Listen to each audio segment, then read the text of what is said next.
Good morning, everyone, and welcome to the European Crossover webinar. And we're seeing just steady trade right now. Post the big phase one trade announcements, deal ceremony, the congratulate everybody you can ceremony that we saw yesterday. But overall, everything you can see here is relatively quiet. We are at some key areas, though. I was taking a look here at the cable. We're going to get to those, but look at this downtrend line. We're open to moving higher. We're going to get to the different analysis, but certainly, like I said, certainly we're poised to go and make a move. We did go and see the dollar index pair back. We actually came and held the initial support yesterday. Remember, we had that 97.13. Actually, yesterday the low was I think around 97.15 or 16. We actually have tagged the 13 this morning, and we're just a little bit off that. But also the dollar yen is now above 110, just barely, not anything, but certainly still in a buy mode. We're actually seeing here with the S&Ps, they've actually rallied overnight and have rallied all the way up to 3308. And once again, I don't remember what the figure was. I believe it was 3309 that Blake had mentioned as 161%. So we've just come up one handle short of that, but we are above 3305.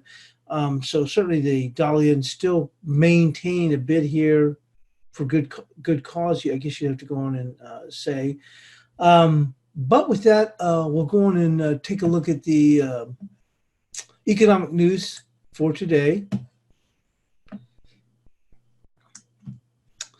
We did get German CPI basically to catch up with the other CPIs that we had yesterday, but German CPI, they're looking for 0.5% growth. That we did get that, so that came in obviously zero, no surprise there. Came in right in line with what the Reuters poll was looking for. HICP final came in up 0.6. They're looking for up 0.6, so everything all within line.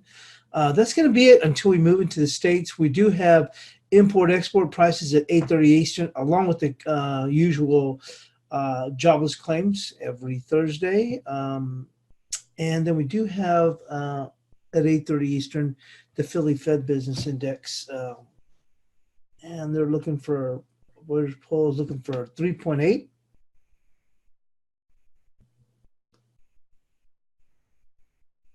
As well as retail sales. That'll be key. Retail sales here this morning at 8:30 Eastern. They're looking for a 0.5% increase. And later on, we'll have business inventories as well as housing market, and that'll be at 10 a.m. Eastern.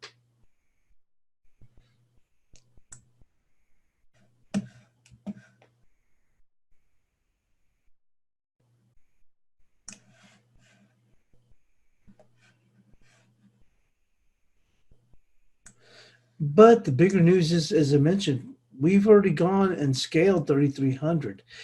And I believe it's 3309, if I remember correctly. It's supposed to be 161%, but it's just been one constant, steady move higher. One of the things that I mentioned in the chat room yesterday, that so many people were expecting, now I myself expecting the market to pare back, but so many people were expecting an immediate pullback that I thought, okay, we're probably going to end up holding, or we're going to be steady. And then what's going to happen is, in which we did hold steady, we kind of held around here, was that then it would be a test of the shorts already in place, those who had loaded the boat.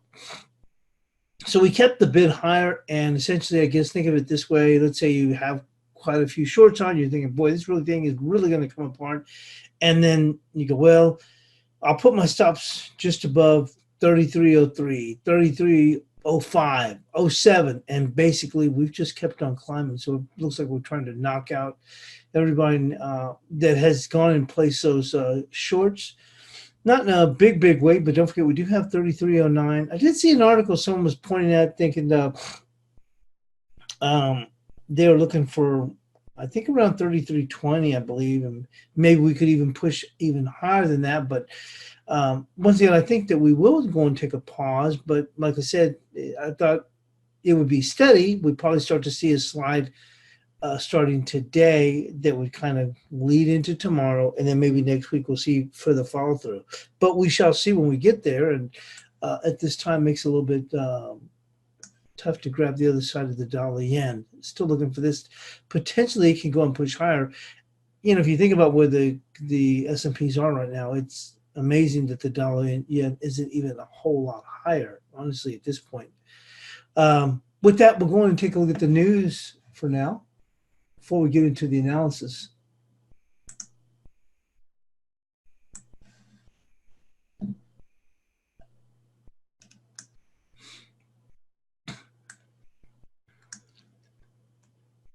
Cautious optimism lifts the Asian currencies after the Sino-U.S. trade deal. Asian currencies in its tower on Thursday, supported by hopes the U.S.-China trade deal would herald warmer relations between the two larger economies to help revive global growth. The message is actually very, very simple. Tariffs are not going to go up this year, and that's really what we need, says King Peng. Beijing said Washington touted the Phase 1 deal signed overnight as a step forward in resolving their bitter trade dispute. U.S. Vice President Mike Pence fed the optimism for further progress, saying further Phase 2 discussions had already begun. That put the New Zealand dollar on track for its first intraday rise in a week, and the Kiwi's 0.2 lift led small but broad-based gains. Chinese yuan was the most sensitive currency, and the safe haven Japanese yen was a fraction softer at 9.92, while the Aussie dollar held a tad firmer at 69.08. The greenback was also marginally lower against the euro and pound, with analysts figuring a bounce back in the world economy could be negative for the dollar.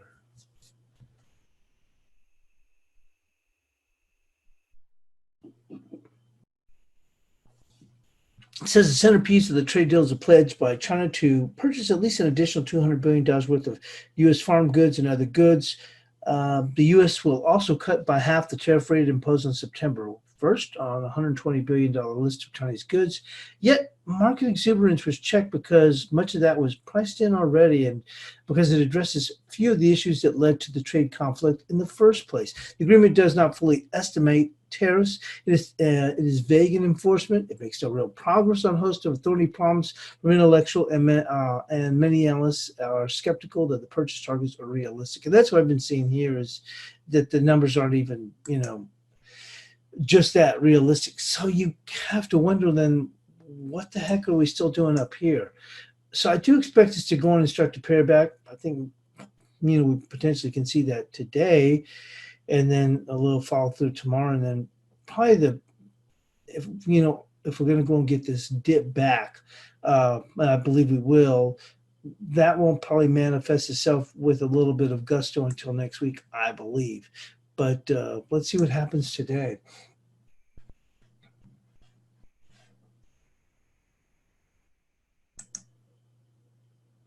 Speaking of the yen, obviously where it's at, the BOJ to keep policy steady with raised growth outlook as risks subside. The Bank of Japan is expected to keep monetary policy steady next week and nudge up its economic growth forecast as the U.S.-China trade deal and de-escalation in the Middle East tensions take some pressure off the central bank for more stimulus. But BOJ Governor Haruhiko Kuroda will likely voice his resolve to keep monetary policy ultra loose as the economy continues to feel the strain from the trade war and the October sales tax hike.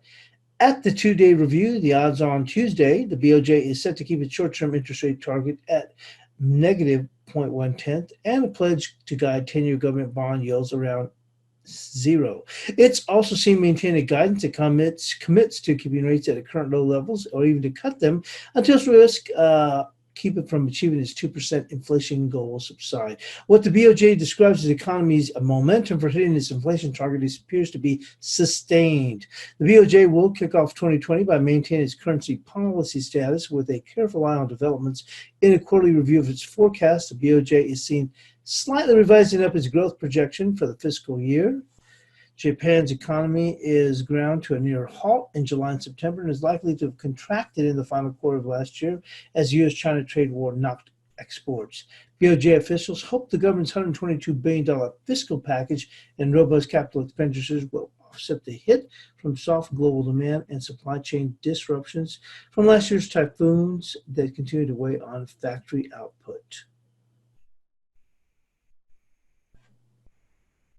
And lastly, we'll just look at about the Aussie and Kiwi dollar. Just kind of give us a little bit of a flavor where we are, because we certainly haven't seen any, real movement at this point. We're hoping that we would going to get that big move post signing. So the Australian dollars and New Zealand dollars managed muted cheer for Trump's trade truce. Aussie and New Zealand dollars inched higher Thursday, with the market reviewing the first stage of the CNO trade deal. Let's go and scroll down here. Fundamentally, this deal does little to alter either U.S. or Chinese economies. While the market seems to take this deal on a risk-on signal, we should all be aware that the headlines about trade are going to be constant feature of 2020. Domestically, the Aussie dollar showed new home loans rose a solid 1.8% by value in November as a revival of prices fueled demand by owner-occupiers and investors. House prices have been the clearest winner for the RBA, 3 rate cuts of last year, with gains in Sydney and Melbourne running an annualized pace of about 20%. The rest of the economy, however, has struggled, with consumers in particular reluctant to spend in miserly wage growth and higher debt levels. So let's go and move into the analysis now.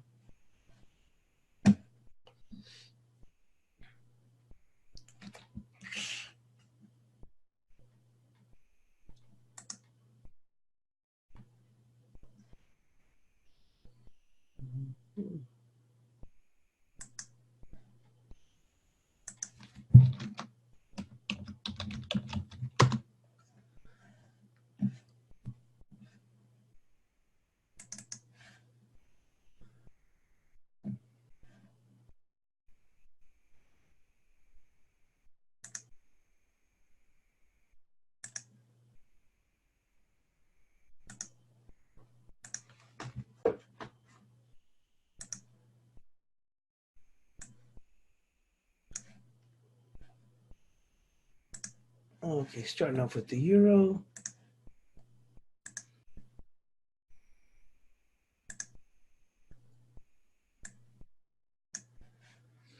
So the euro closed higher for the third day of the last 4. Daily close resistance remains 1170, with a close above 1224 to generate a new upside leg. Support is 1113. A daily close above 1105 shifts the bias to solidly bearish. One of the things that we have done here with the euro, let's pull this up.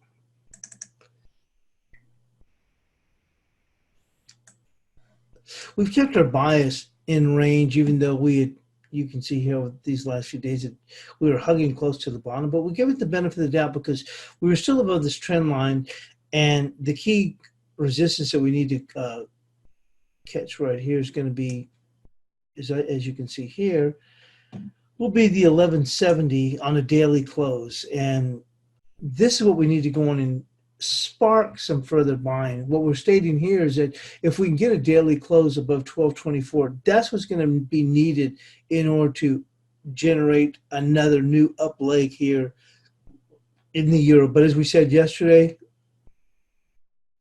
you got to crawl before you can walk, or as they say, walk before you run. And so in this case, in a sense, it's still modest in that our resistance is going to be 1170. We're still relatively quiet. We are starting to push higher, and really the door's open for this euro to go and move higher. 1170, as I mentioned, is going to be the resistance, and support now moves gently higher to 1113. If we were to go and get a close below 1105 at this point, which would put us right here, then I believe that shifts everything to bearish, because you can see here we've held. We just gently started moving a little bit higher, a little bit higher, a little bit higher. If you close below here, you've opened the door for a move lower, and that move lower then would end up sending us, at least from the get-go, should go and send us to 1020, and then obviously even much slower than that. So right now we'll keep the range. I don't want to shift it to bullish until we get to 1170, but things are starting to look a bit better here for the euro on a shorter term basis. Certainly looks like we're open to move higher. So we'll just see if we can go and push beyond that. I did go and notice here that if we were to go and get a pullback, let's say the market does go on a pair back, we start to slide really just below this 1130 right here. This 11 basically is going to be by 1127 would be a value area where if we did go on this slide, definitely be an area to go on and cover. But if we do go and get that pullback, but right now I think the door is open for us to move higher. But can we go and get that through? But everything's kind of pointing in that direction. And we know, and we'll get to that where we are with the dollar index. Let's go and move into cable.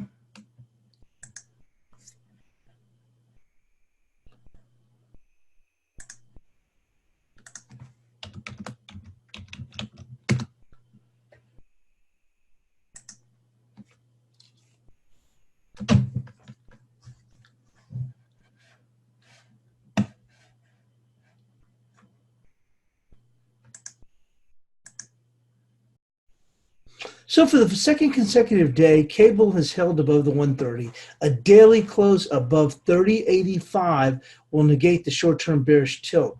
Additional resistance is going to be at 31.63. Support is the pivot at 29.80.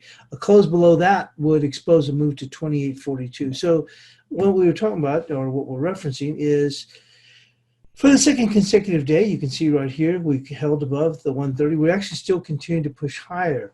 The resistance that we have in the short haul is going to be 30.85. Let's go here.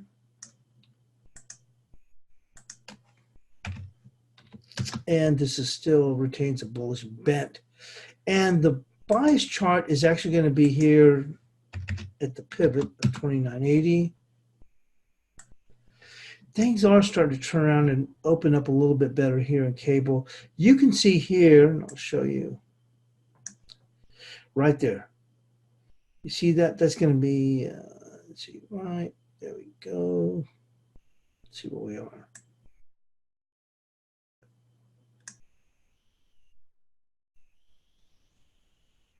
There, 30.85. So you can see right there coming across here, 30.85. Right there. If we can get a close above 30.85, to me, that's going to go on and negate what we've seen here, the downside pull. Let's see if we can see a little bit closer look. Bear with me.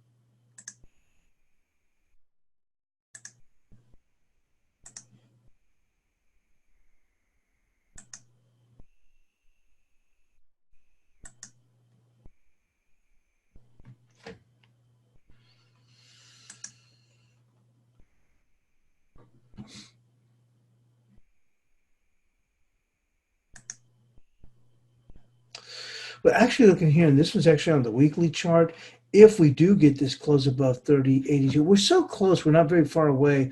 I didn't even mean to pop onto this, but right here, if we get that close above 30.82 on a weekly close, which would be tomorrow, it really does negate, and that opens the door for us to start to move higher. So we're not very, honestly, we're not even very far away from opening that door for us to go and move higher. And as I mentioned, if we can get above today's bias chart resistance, 30.85, that will go and negate this downside. You can see we've already broken past this trend line. We're gently trying to work higher. We'll see if we can make that move. And we'll get to the dollar index. But remember, we were looking for a move to 97.13 as our support. We've actually made it there today. We came close yesterday. We bounced and held that support. And the door's open for us to move lower. And I think that can open the door for us to break these pairs higher today, going into tomorrow and finish decent for the weekend, and open the door for us to move lower here in the cash dollar index.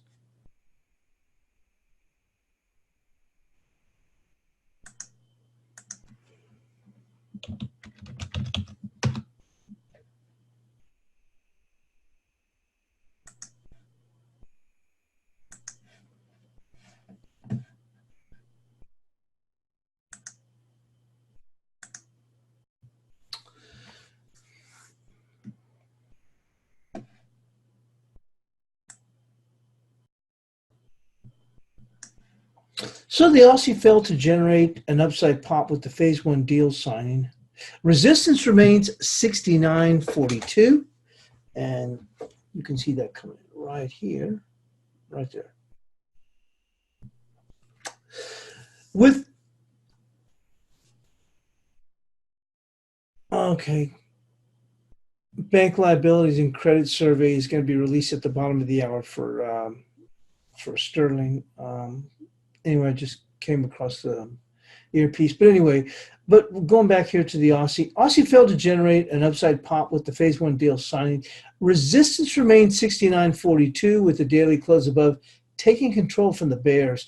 The pair have a tough time moving higher with the risk of an RBA rate cut expected on the backdrop of poor consumer demand coupled with the Australian bushfires. Support is 68.57 with a daily close above 68.42. That would send the pair, or daily close, I mean to say, below 60.84, that would send the pair to 67.68. Well, as I mentioned, bias chart is going to remain the same, 69.42. What I was thinking we were going to see was on this phase one signing deal, a pop in here. We'd see what was made of on this. Now, that being said, we did get some good housing data. And one of the things that we had mentioned was that we're coming up on that RBA meeting. Quite a few folks have been betting that we're going to break lower. So they've been placing the shorts, and obviously right now they're not, out of the money badly, but I'm saying is certainly this position isn't working for them. With the SPOOs continue to move higher, and then we did get a good housing number that came out. We were reporting. It really opens the door for potential to keep on moving a little bit higher as maybe we squeeze some shorts. Although they may be out of the money, they're not that much out of the money. But the key is going to be 69.42. If we could get a close actually above 69.42, that would certainly negate the downside. I still think the risk is for them to dip going into that RBA meeting, but that may not happen until we come up here. Probably challenge some shorts if we can hold in the equities, and we'll see what happens at that point. So once again, 69.42 is going to be remains the bias chart resistance. And on the downside, we're looking at 68.57. Not much of a change there. Let's go and move into the Kiwi.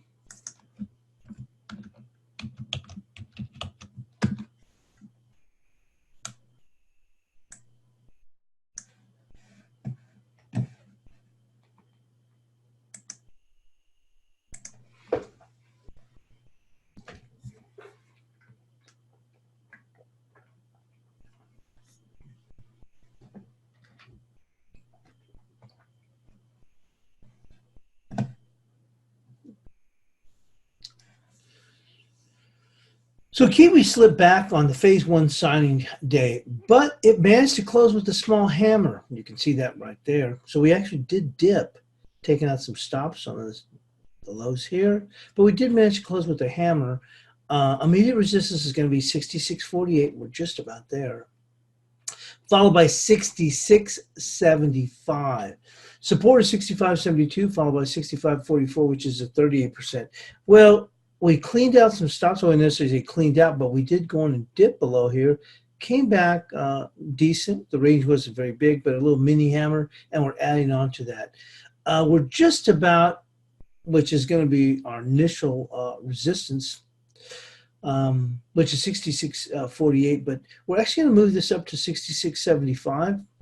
If we can get above here, that would certainly, right here, 66.75, that would certainly negate this downside pull, and actually a close above 66.75 would actually open the door for us to now challenge back and move to newer highs. So we're going to have this listed at 66.75.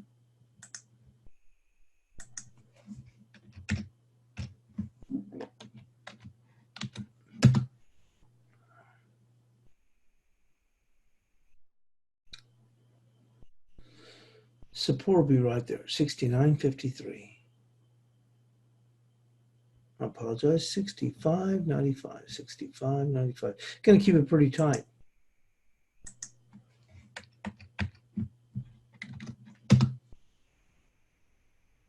Now with that, we'll move into the dollar CAD.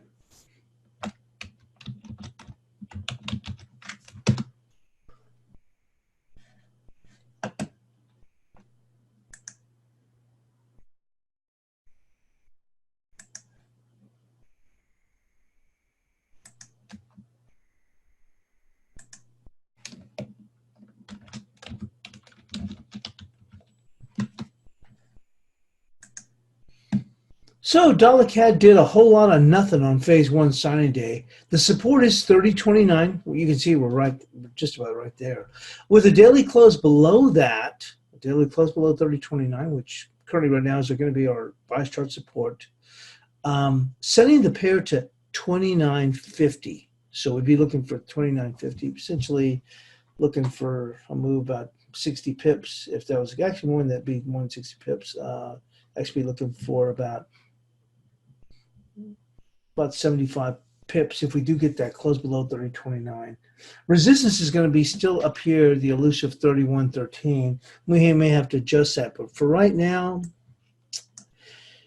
we're looking at 30.29, which is where we're at right now. You can see that. A daily close below 30.29, though, is going to open the door for us to move down here to 29.15, challenge those lows. On the upside, well, we know this has been key here, this 31.13. We're certainly lower right now. I mean, it seems like a long, long ways. So we're actually going to move the resistance right there. You see there?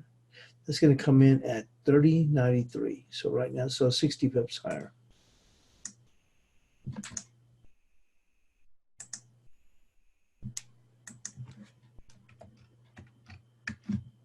Obviously, the bias still remains quite bearish.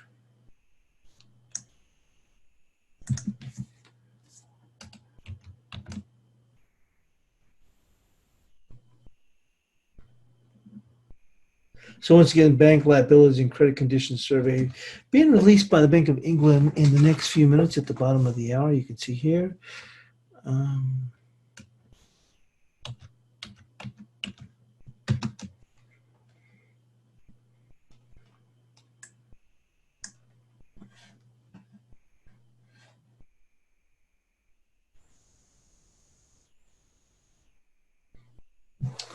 So there's no change here in the dollar peso. I mean, this is really something else. Each day has been even more compressed. And so the dollar peso is mired in mud, simply going nowhere as it compresses. You can see the range compresses. Support is going to be 1865. Confluence with 1862, the 161% of this failed rally. Okay, 161% puts us at 1862. Resistance we indicated here was going to be 1892, but this market is really under some kind of pressure here. I'm going to go with 1888 on the bias chart resistance, which we already have, and 1865. So no changes here, at least what we have on the bias chart. Obviously still bearish, but look how this range, I mean, this market is simply not even moving at all. You know, I guess there's something to be said that's still holding here considering where equities are. If we were to see a pretty decent pullback in equities, you'd probably see a pretty big, nice snapback rally in this. So something to keep an eye on, but certainly we're just not seeing very much activity in this whatsoever. With that, we'll move into the dollar yen.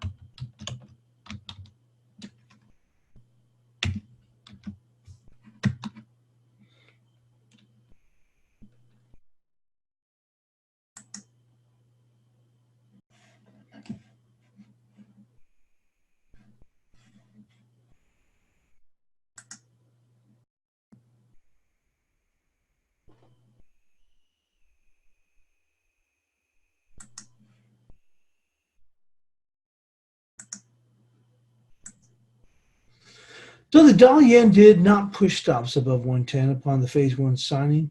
Equities remain close to all-time highs. Actually, we're now at all-time highs. You think about it. Still holding above 3,300. We're at 3,202.5. Um, and the pair remains on a buy mode for now. Resistance is 1034 and support is 964. So we're looking at 1034. Certainly, still remained a tough time. One of the things we looked at, remember, we were saying we could come up to 1050 with a pause at 1007, and 1007 is the pause we are getting exactly. Take a look here on the 2-hour chart.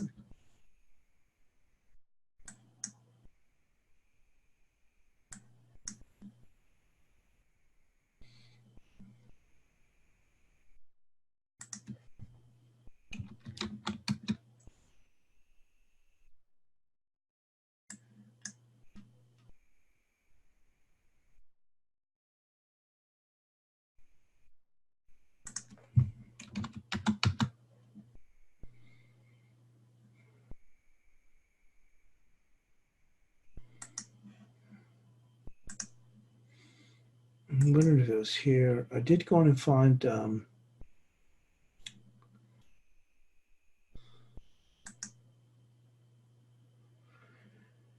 but we did go on and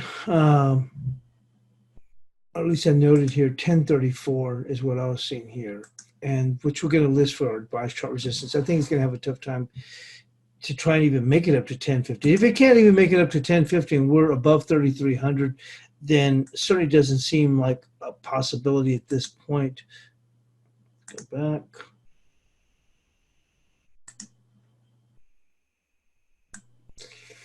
But we're looking for 1034. 1034.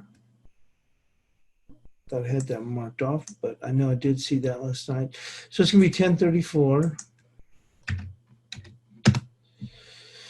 Support's going to be 964. If we do go on and pair back, that's the breakout area here. Remember, mentioned earlier in the week, 964, and we're just holding above here. The S&Ps are at 3302, the high 3308, and we're just easing back just below 110 here. We do have, as we said, showed in the news saying BOJ next week, but they're looking to just hold their policy steady. Let's go move into the cash dollar index.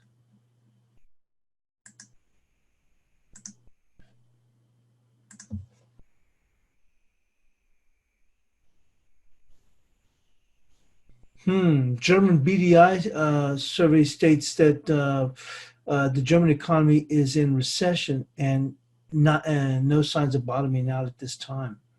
Interesting.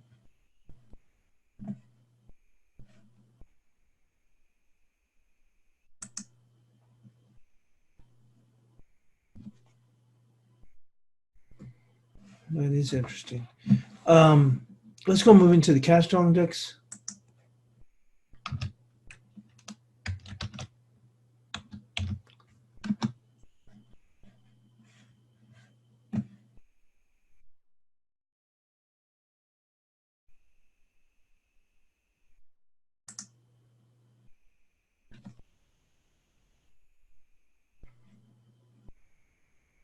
German BDI states that the German industry is stuck in recession, adding there's no signs for bottoming out in the sector. That's actually the German industry, but not good.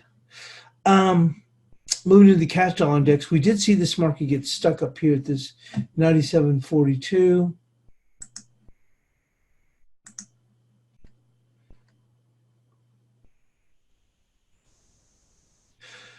This is the dollar index succumbed to the offers on phase 1 day. Support held at 97.13. Support going forward is 96.80. A close below should allow the index to move to 96 even. So you can see here we've taken that dip yesterday. We held above 97.13. I think the low might have been 16 or 17. This morning we dipped to 97.13. We're kind of holding here. That is support, but that's where we're at now, and potentially we can break that. So we're going to have this listed for 96.80 with the upside. Let's go in for a closer look.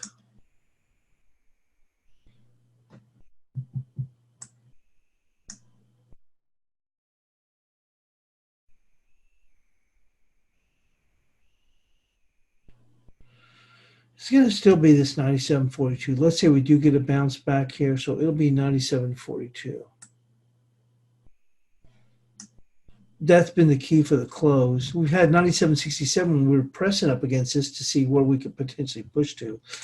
For today, it's going to be 97.42, and we have kept this bias is still bearish. With that, we're going to go and move into the cross rates.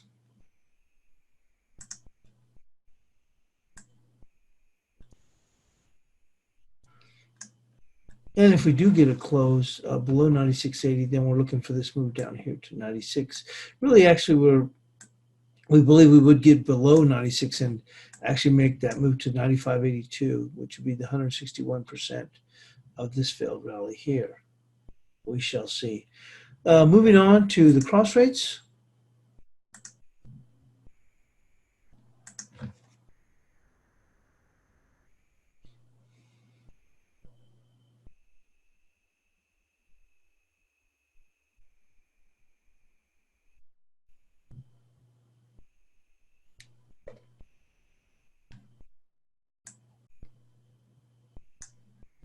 Okay. So looking here at the Kiwi Yen, we're still pressing a little bit higher here, and we actually made it up to our bias chart resistance. You can see here we had 73.05. We're just above that, and we'll see whether or not. And the Kiwi's faring better, and the Yen is still potentially open to move a little bit lower. So resistance is actually going to be right here on that close, 73.35.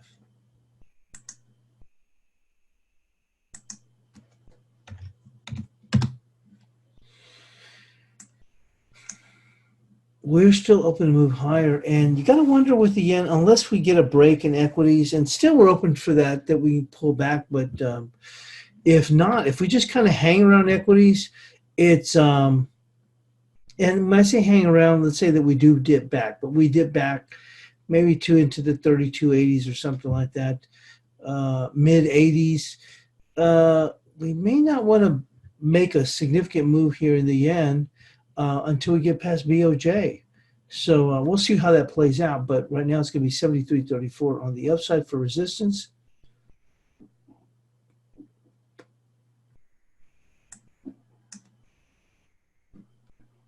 And support's going to be right there, 72.43.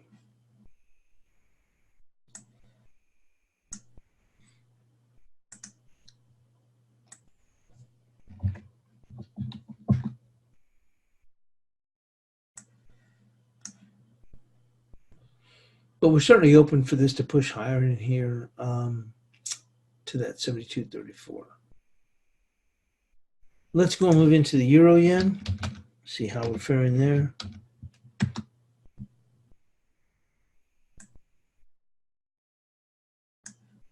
Still on the bid and above the 22.64. We'd actually move this up here to 22.92, and we're going to go and keep that in place here. 22.92, 23.04 is a 61%, so we're not that far away, especially if the euro can get a little bit more on the bid. But we're going to go and keep that 22.92 here on the bias chart resistance. Support we had listed at 21.69. Probably seems a little bit rich at this point. Think of it this way: if you're playing this from the long side, at what point or what do you feel your risk level is, or well, you don't want the market to get below? At this point, it'd be right there, 21.95. So we're just going to ease that just a bit lower here. It's going to be 21.94. You get below that, then I mean that would be your support level. You'd be looking if the market paired back. They would still try, and you'd have some people coming in to attempt to defend 21.94.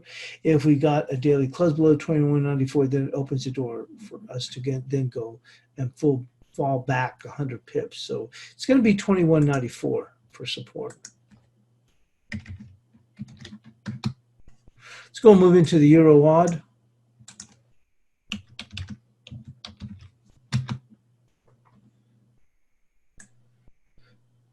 Well, this is a classic 2 steps forward, 1 step back, and it's been like that. We did get some movement, decent movement over the last 2.5 weeks. We saw the big break, kind of held here, rallied up, but then we succumb to weakening prices, and we're just kind of stuck here, basically stuck in neutral. Don't see any changes here at this point. And Aussie's holding up a little bit better on the better home home data, but we still believe there's a potential for a dip back as we get closer to the RBA meeting. We'll see how things play out between here and then. That being said, we're going to keep it still in place. If we were to move higher, 62.50, this market's just kind of hanging around here. We may just trade right now within the zone. If you're looking on a very, very tight range, and I don't think that's a smart thing for now, but it would be 61.89 here on the upside. But once again, you can easily start to push if we get a little bit more steam here with the euro. So resistance is going to be 62.50 with support at 60.92. No changes there. With that, let's go and move into the euro Kiwi.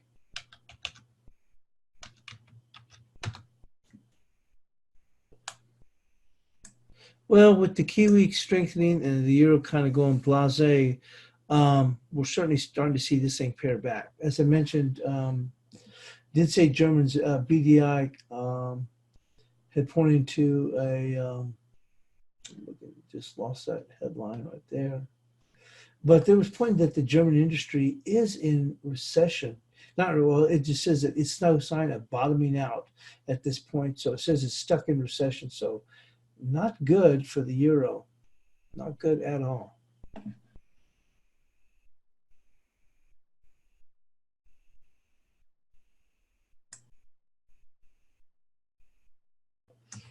Bear with me.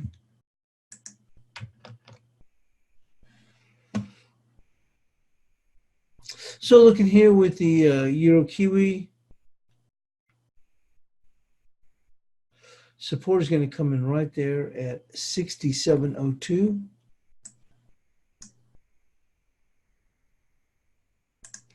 We've actually come down here. We're below yesterday's bias chart support. It's going to be 67.02, and there's a potential for this euro to weaken. We got weaker data, and the Kiwi is strengthening, so I think we can go and potentially move down to that 67.02 with resistance being right there. That closed yesterday, 68.48.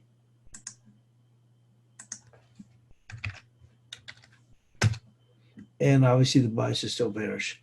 Let's go and move into the Aussie Yen.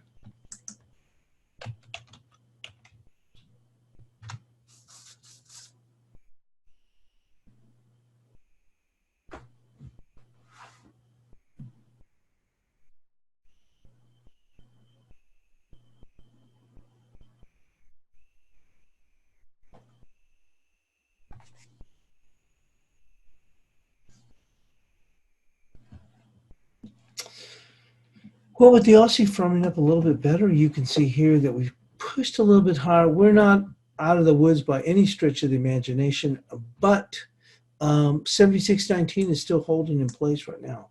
76.19. It is bullish, but here's your resistance here. We need to get a daily close above 76.19. That's going to remain, once again, the resistance. Support's going to be at 75.20, and we'll go and keep that. So no changes here.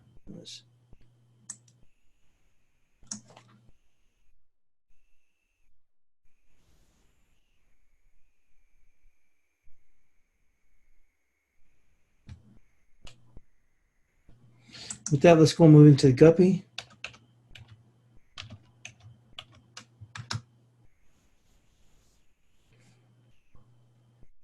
Well, we did get above the 43.10. We are above that right now, and the key is this 43.81. It's all about this 43.81.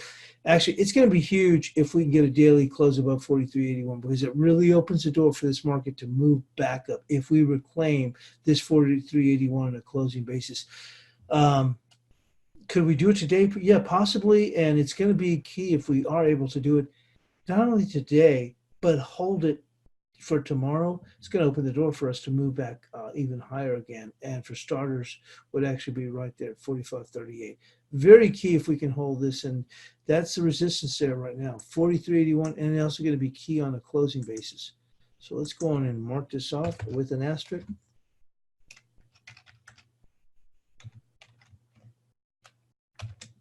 be key if we can hold that on a closing basis. Looking at support, right there.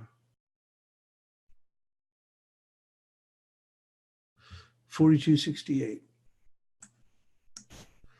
If you're weighing the risk, you definitely don't want this market back below 42.68.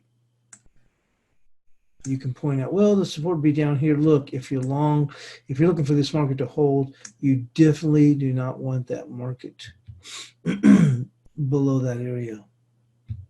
Definitely not right there, 42.68. If not, if we do close below 42.68, then it just opens the door for this market to go on pair back. But anybody that's long here that may have added with a hope, you're going to call it that, with the potential to close above 43.81, they'll have their stops just below that 42.68.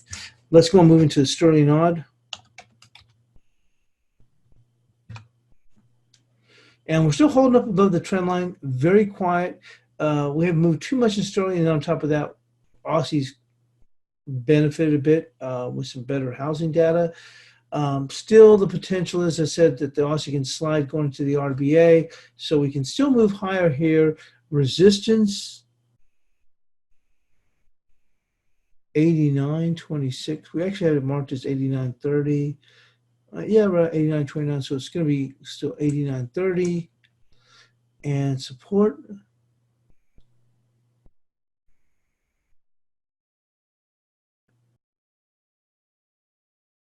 There, 87.90. How about 87.87? We'll call 87.90. And that's where we stand here on the bias chart. SPOOs are holding up above 33.03. And it's going to be interesting what happens today. Let's go move back into the majors. Dollar yen just holding up right here at 110. Euro's not doing too bad considering that data that came out of Germany. It got a good value zone coming in just below 1130 or right 1128. But that's what we have today. Thanks for joining us here on the European Crossover webinar, and we'll see you in the chat room.